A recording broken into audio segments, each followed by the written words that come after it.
Hey there, Chuck. I was just wondering if you knew where the materials that we were going to use for the meeting were? I see some of it in the documents here, but this isn't everything. Do you happen to have the rest of them?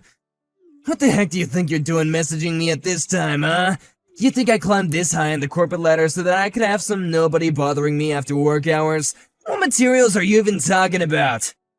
I am talking about the things that we need for the meeting that we're going to be having tomorrow. I thought that our department head assigned you to get those ready for tomorrow, didn't she? Oh, those documents. I think the ones that you're talking about, I know. I just figured that since the meeting isn't going to be until the afternoon, that I could wait until tomorrow morning to get the rest of them done. Hold on a second. You were going to wait until tomorrow to get all those documents done? Don't you remember that we got the memo from the headquarters saying that they wanted to move the meeting from tomorrow afternoon to 10 in the morning? Wait, what? When was this? I don't remember any memo going out about changing the meeting time. But Chuck, you were the one that forwarded us all of that when it came through. Don't you remember doing that? Are you kidding me? Did I really do that? I don't remember anything of the sort. But you even told us that in the same email that you were going to make the materials ahead of schedule and you were going to get them done so that we can review them before the meeting. Did I really say that? I don't have the slightest memory about any of that. Well, there was even the bit in the memo where we could respond and that we had all seen it and marked them as read as well. But is this really true? I don't remember doing any of this at all. Chuck, you seriously need to go back to the office and finish up all these documents right away. Actually, I don't think I'm gonna do that. You're my subordinate. You should do it all. Hold on a minute. You're really gonna give me all the work just because you were leaving to do them at the last minute? That's right. I'm your boss, and I have a right to distribute work as I see fit. So now it's your problem and not mine. Look, Chuck, I'm really sorry, but I've got to make materials for another meeting, so I have my hands full with that. If you're really making materials for one, then surely you should be able to handle making enough for two. It's hardly even more work for you at that point. Well, I just think that it's gonna take me a lot of time to get everything done in time. You really are a lazy guy, you know that. When I first heard that we were hiring someone with only a high school diploma, I was wondering what the higher-ups would be thinking.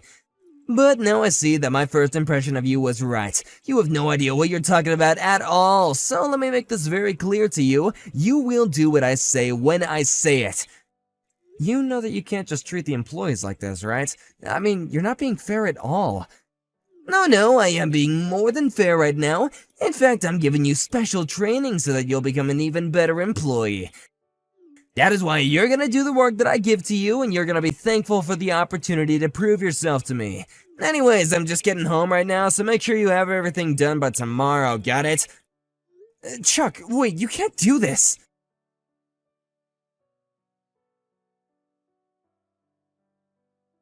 Hey, George, are you there? I just heard the big news! Is it true that you really got married? I had no idea that you were even dating anyone. Hello, Chuck. Are you wanting to know more about my marriage? Well, I just heard about it from the first time from someone in the office when we were in the break room together. I really didn't know that you were about to get married.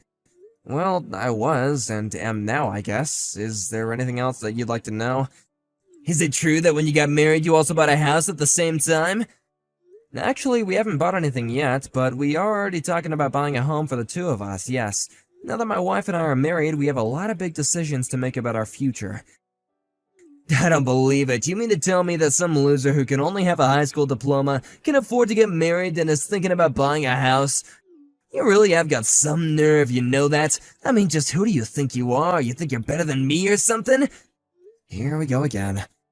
I just mean that if you're married, then your wife must be a bit of a weirdo, too. If this lady thinks it's a good idea to marry someone in your position, then you're either lying to her, or there's something wrong with her, too. Maybe you're just with her because she's all messed up and does crazy stuff in the bedroom. Is that why you two are married? Chuck, I don't care at all what you have to say to me. You can insult me and put me down all you want. But I draw the line at you saying anything that vulgar about my wife, do you understand me?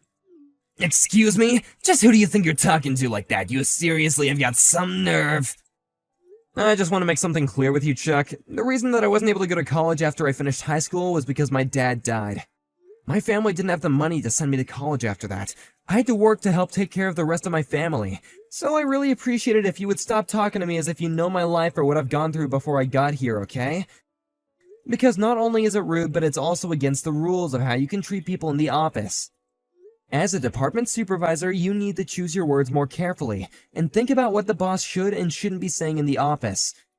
Just who in the world do you think you are, telling me how I can and can't talk in the office, huh? Do you think you're the boss around here? Who died and made you the compliance officer for the whole office? Well, I don't think that anyone died, but you are right that I have been selected as this year's compliance officer. Wait, are you serious? You're really the CEO for the office this year? That's right. Anyways, I got a meeting with our department heads to attend to and some clients, so I gotta leave now.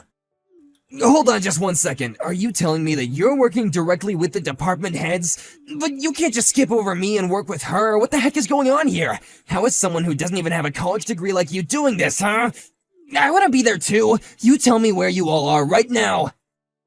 If you want to go look at the office schedule board, all this should already be written there in a very clear way to understand, manager. I'll be going straight home after this, however, so I really do have to get going right now. Hey, we're not through here! Don't you run away from me, I still have things I gotta ask you!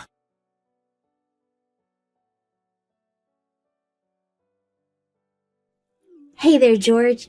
I just wanted to let you know that I think you did a really great job today.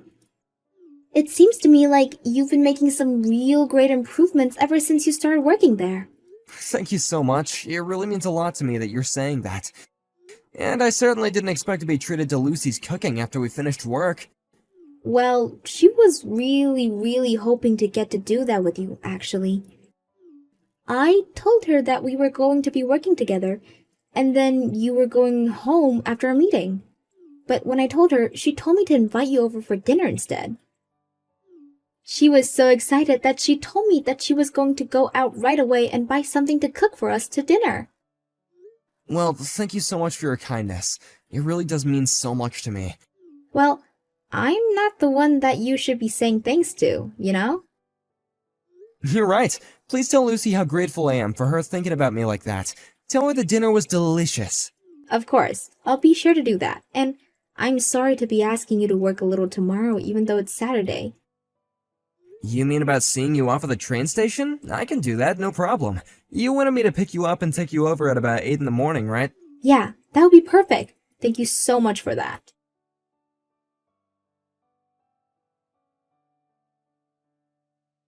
Hey, George, do you really live in a place like this? I really can't believe it. I was really surprised when you told me the company made you the compliance officer. I thought it meant that you were in there with some of the bigwigs here. And you have a place like this, too. I have to say that I'm actually just a bit impressed by this. I mean, I never would have guessed you to have a place like this, but it doesn't change the fact that you still don't even have a degree from a university. You're still a no one. You really must think that just because you have this job that you can try and get a leg up on everyone, huh? Well, just know that I'll never let you forget who you really are.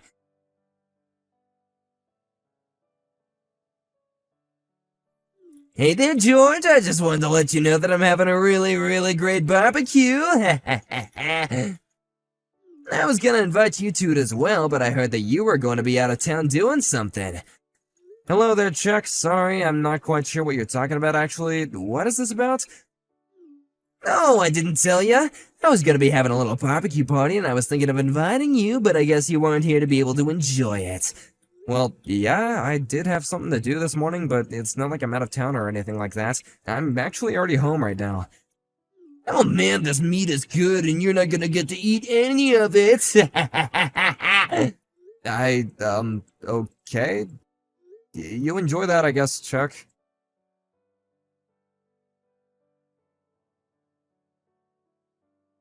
Hey, George, you still there? I got something to tell you about right now, so answer me as soon as you get this message, okay? Hello again, Chuck? I normally don't hear anything from you this often when it's the weekend, so what is it this time? Oh, I just wanted to let you know that I was having a barbecue at your house and there was a fire. Wait, what? A fire? You had a fire at your barbecue party? Is everyone okay? Well, I'm actually going home, but I was having the barbecue party at your house, so anyways, good luck putting that fire out. I'm gonna come back once the fire is put out to get all my supplies that I brought over, but you might want to deal with the fire going on in your lawn, bro. Hold on just 1 second, Chuck.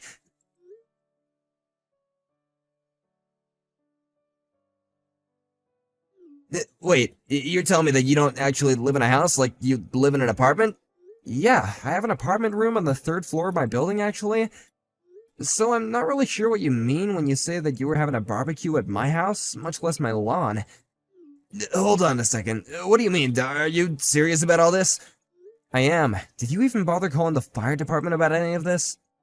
No, I was gonna leave it all to you, actually. Well, you better call them right now, because wherever you are, that isn't my house.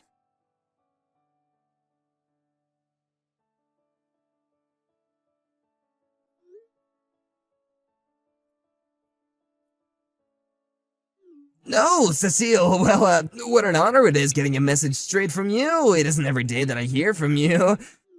Please tell me what I can do for you. To what do I owe the honor? I was just wanting to talk to you about this business with you, trying to start a fire at the house of one of our employees?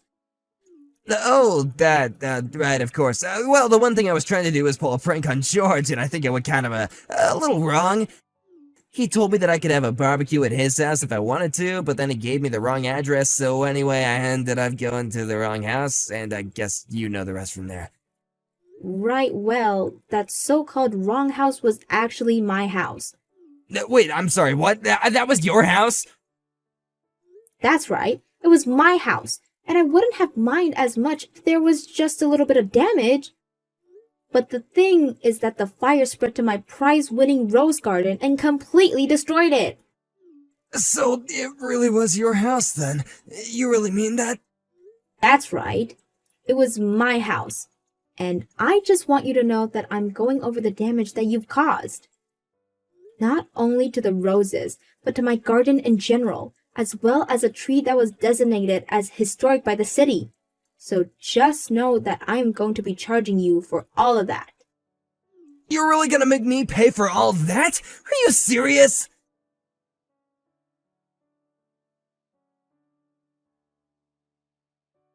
How could you do this to me? You never told me the house that you were sending me to was Cecile's. I didn't send you anything, although I did hear from one of Cecile's neighbors that they weren't able to put out the fire in time, that they did remember talking to you. They told me that you told them that you had permission from Cecile to do what you were doing. You're honestly lucky that your fire didn't end up burning the whole house down, you know that? I mean, did you really do all that just because you thought that it was my house? But, I mean, you told me that, you just got married and had gotten a new house, so I thought that I would go and check out what the new house was that you were living in. Yeah, and that's why I was saying that I was really surprised about your house.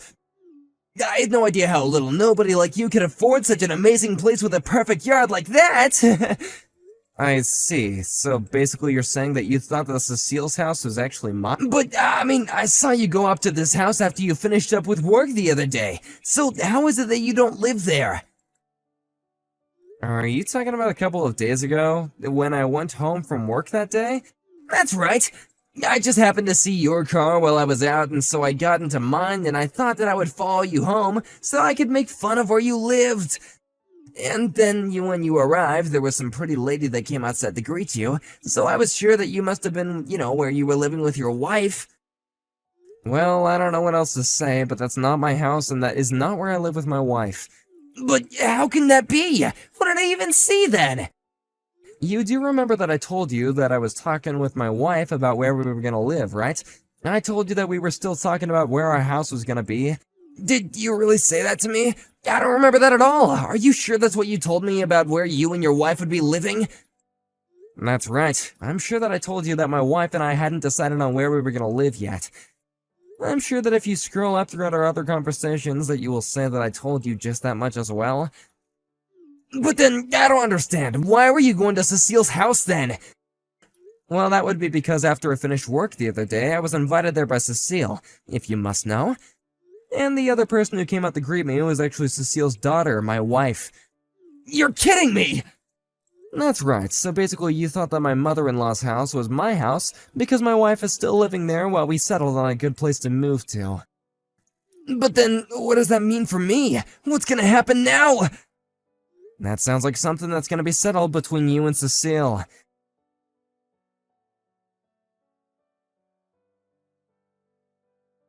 In the end, Chuck was fired. Not only was his out-of-work conduct considered unacceptable, but HR acted on the many reports of his non-compliance with office rules that I made. I imagine that he was probably charged with some kind of mix of breaking and entering and arson, but I never really asked Cecile what she did after Chuck was fired. Thank you for watching. If you liked this video, please give it a thumbs up, and don't forget to subscribe to see more content like this.